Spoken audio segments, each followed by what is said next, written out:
Robert Banks asks, what is my mentiest story about Jay? Praying for Jay. Thank you. Happy Father's Day. Probably when I went with Jay to the Kava bar in Delray, and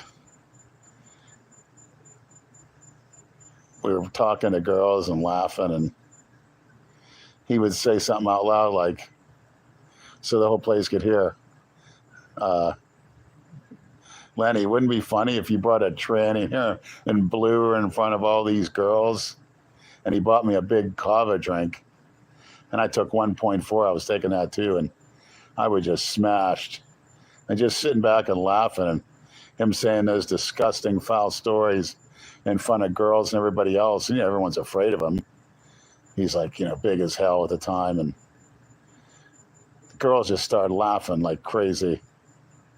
No matter how rude and disgusting he was, you couldn't help but laugh. I mean, really nasty things like he would say, sometimes I like to give myself some anal stimulation when I masturbate. Did you ever try that, Lenny? A nice little finger up the butt, massaging the prostates. That was funny. When Jay was young, he did look like Nicholas Bradford from 8 is Enough. Yes, he did. Nicholas. Yes, Robert, that was hilarious. And Jay would also at that bar was saying something like,